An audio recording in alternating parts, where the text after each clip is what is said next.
든든한 자들의 악행을 말씀하고 있습니다. 여기서 말하는 교만한 자는 지금 상황이 심판을 받을 상황인데 저들의 자신들의 죄 때문에 하나님의 심판이 경고되고 있는 그런 상황임에도 불구하고 저들은 안일하게 세상 만족을 즐기면서 그 즐김을 통하여 하나님을 두려워하지 않는 세상의 낙에 빠져 있어서 자기들이 스스로가 이 심판이 경고되는 것에 자기들이 이겨나갈 수 있다 또는 임하지 않을 것이다라고 하는 이러한 생각에 빠져 있는 자입니다. 그래서 그들은 교만이라고 말한 것고 마음이 든든하다라고 말하고 있는 것인데, 지금 경고가 그렇게 심판이 경고돼도 걱정할 거 없어. 하나님의 심판은 없어. 뭐 등등 자기들의 누림에 대한 그 누림에 빠져 있는 상태, 이거를 교만한 자, 마음이 든든한 자로 표현하고 있다는 것입니다. 근데 이들이 누구였냐면 이스라엘 집이 그들을 따르는도다라고 해서 지도자들이었어요. 거기 그렇게 백성들의 머리인 지도자들이요. 이 백성들을 이끌고 가는 지도자들이 그렇게 교만했다는 거예요. 그리고 세상 권세, 세상의 힘을 자랑하며 그것을 가지고 그것 때문에 마음이 든든했다는 거예요. 예수님의 말씀 중에 어리석은 부자의 이야기처럼 곡간에 곡식을 잔뜩 쌓아놓고는 그게 평안인 줄 알고 내 영혼아 평안하자, 즐기자, 거기에 빠져 있는 거거든요. 그 예수께서 오늘 밤 내가 네 영혼을 데려간다면 그것이 너에게 무엇이 소용이 있겠냐? 아무것도 아니라는 거지. 그는 그것이 즐거움이고 그것이 그의 안식이고 그랬지만 생명을 잃어버리면 아무것도 아니었다는 것이죠. 뒤에 나옵니다만 허무한 것을 따르는 자라는 표현을 했습니다마는, 이들은 이렇게 안일함 속에 빠져서 세상 만족을 즐기다가 보니까 백성들에게 본이 안 되고 하나님께는 기쁨이 안 되고 그래서 멸망을 당하게 된다는 말입니다. 그러면서 2절에 보면 너희는 갈레로 건너가 보고 거기서 큰 하마스로 가고 블레셋 사람의 가도로 내려가라. 이 각각 처소를 내려가 보라는 건데, 여기 말하는 지명의 이름들인데 이 갈레라고 하는 것은 거기 어디다라고는 명확한 해석은 없어요. 추측성, 여길 것이다 저길 것이다 이야기를 하는데, 블레셋 지역과 주변의 나라들, 멸망당한 나라들을 한번 가봐라. 그 땅이, 너희들이 가서 보는 그 땅들이 너희들보다, 너희가 그보다 더 큰 나냐? 또 너희보다 영토보다 더 넓으냐? 뭐 이렇게 반론적인 질문을 했는데, 그 얘기는 뭐냐면 저들의 힘이 약해서 너희들보다 저들의 힘이 약해서 또 너희보다 영토가 작아서 그래서 망했냐? 아니라는 거죠. 저들의 멸망의 원인은 저들의 힘이 약하거나 저들의 영토가 작아서가 아니라 너희들보다 강했고 너희들보다 영토가 컸지만 망했다는 거예요. 이유는 하나님 앞에 악을 행했기 때문에, 하나님이 저들을 멸망시켰기 때문에 그들은 멸망당했다는 거거든요. 그러니까 너희들 지금 뭔가 평안하고 지금 너희들이 뭔가 안일함을 누리고 있다고 해서 너희들은 그러지 않을 것이라는 착각하지 말라는 의미에서 반론적인 질문형으로 이렇게 말씀하고 있다는 것이죠. 이스라엘보다 강했던 저들도 이렇게 멸망을 당했는데 그 주변 나라들의 멸망당한 걸 보면서 정신 차리라는 거죠. 그러며 3절에 너희는 흉한 날이 멀다 하여 포악한 자리로 가까워지게 하고 그랬잖아요. 흉한 날이 멀다. 흉한 날이 뭡니까? 심판의 날이죠. 하나님의 심판의 날이 흉한 날인데 그 흉한 날이 멀다. 하나님은 지금이라도 당장이라도 심판하실 수 있는데 이들의 생각 속에는 아직 멀다라고 생각한다는 거예요. 그렇게 착각을 한다는 거예요. 그러면서 포악한 자리로 가까워지게 하고 해서 오히려 죄악이 지금 심판에 경고되고 있는데 하나님의 진노가 곧 임할 텐데도 점점 더 포악 속으로 빠져가고 있다는 거예요. 죄를 돌이키지 않고 계속 죄의 자리에 머물러 사는 것을 말하는 거죠. 그래서 우리가 마약한다 이런 말을 많이 하는데 중독되는 걸 말하잖아요. 우리가 중독이 되는 것들이 많아요. 중독되어지는 것. 세상의 습관에 중독이 되고 세상 즐거움에 중독이 되고 중독이 되어요. 그런데 그것이 내가 하나님과 멀어지는 원인들이라는 사실을 모르고 가요. 그런 경우들이 있어요.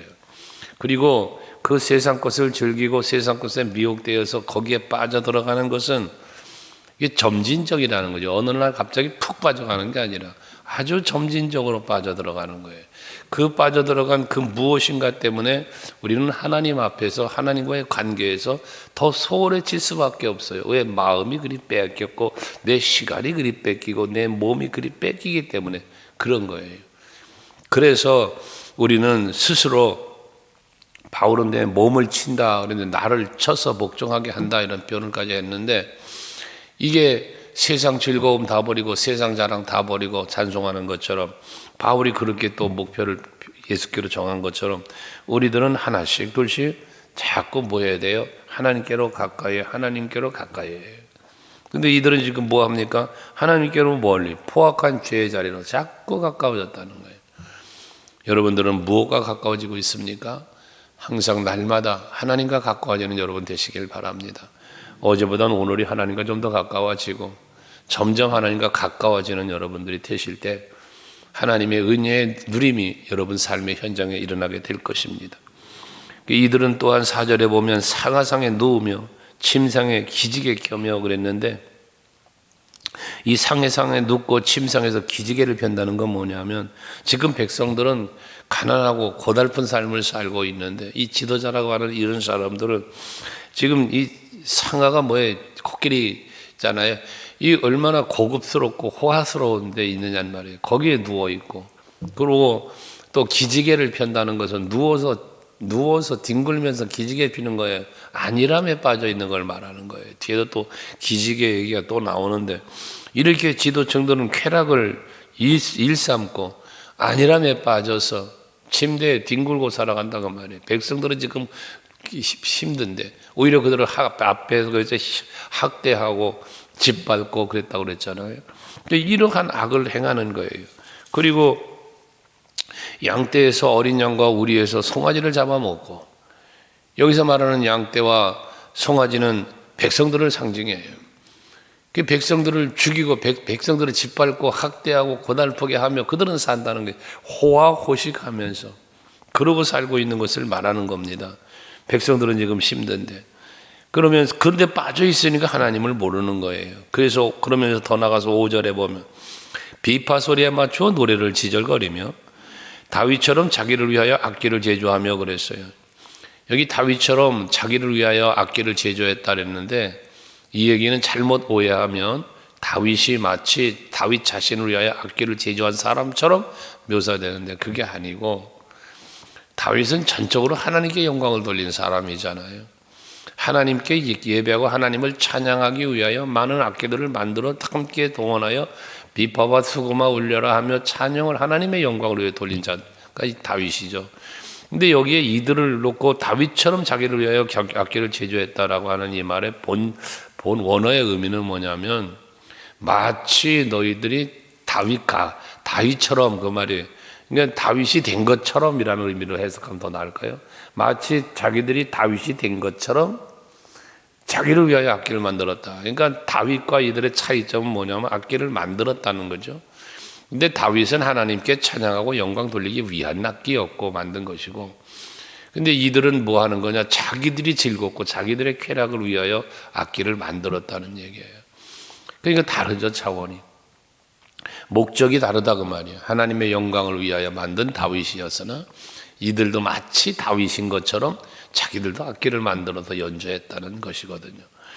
그러면서 6절에 보면 대접으로 포도주를 마시며 귀한 기름을 몸에 바르면서 내 대접으로 포도주를 마신다고 할 때 이 대접은 성물을 말하는 거예요. 이게 하나님 앞에 드려지는 성물에다가 거기다 술을 마셨다는 거예요. 그러면서 요셉에 대하여는 근심하지 아니하는도다. 요셉의 환난에 대하여는 근심하지 않는다. 여기 요셉의 환난을 또 이야기하는데 요셉의 환난이 무엇입니까? 형제들에게 버림받고 아버지의 특별한 사랑받고 채색옷까지 입어가며 특별한 사랑을 받았던 요셉 아닙니까? 근데 형제들에게 버림을 받아서 그 애굽으로 종으로 노예로 팔려가는 이런 곤란한 공고한 때가 있었지 않았어요? 그것을 상징하는 거죠. 그러면서 이러한 고난이 그에게 당할 것을 말하는 거예요.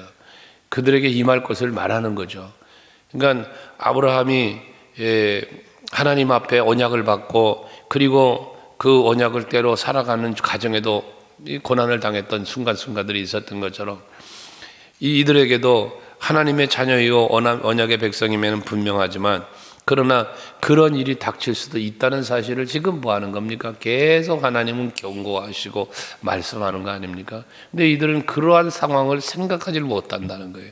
이 하나님의 심판으로 인한 환난이 닥쳐올 텐데 그거는 근심하지도 않는다는 거예요.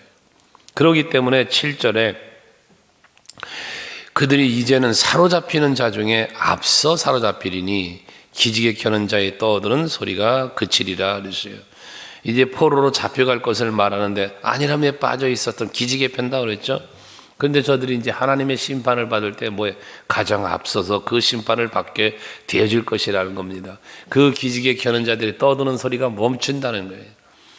쾌락이 끝났다는 거죠. 누림이 끝났다는 이야기를 하는 것입니다. 그렇게 심판을 받게 될 것을 말하는 거죠. 8절도 마찬가지죠. 만군의 하나님 여호와의 말씀이다 하면서 주 여호와가 당신을 두고 맹세하셔노라.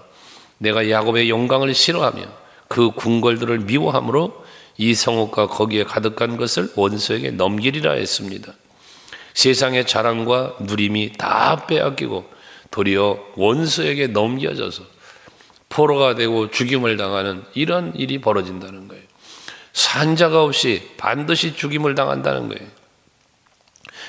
뒤에 보면 한 집에 10사람이 남는다고 해도 다 죽을 것이다. 남는 자가 없이 다 죽을 거라는 거예요.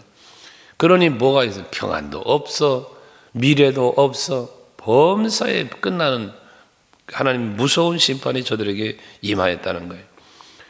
심지어 10절에 보면 그가 깊숙한 곳으로 포로로 막 잡혀가고 시체가 불사라지고 할 때에 그 깊숙한 곳에 있는 자에게 숨어 있는 자죠. 묻기를 아직 더 있냐 하면 대답하기를 없다 하리니 그가 또 말하기를 잠잠해라 우리가 여호와의 이름을 부르지 못할 것이다 라고 해요. 하나님의 크신 진노와 심판 앞에서 얼마나 심판이 무서워서 다 죽었다는 거예요. 다 죽었어. 숨어 있는 자만 이렇게 있는데 근데 그들은 뭐합니까? 그 심판이 두렵다 보니 여호와의 이름조차 부를 수 없다는 거예요. 하나님 살려주세요. 여호와여 우리를 구원해 주세요. 우리가 잘못했어요. 회개하고 여호와 이름을 불러야 되는데 그 이름조차 부르지 못하는 그 두려움 속에 빠져 있는 것을 말하는 겁니다.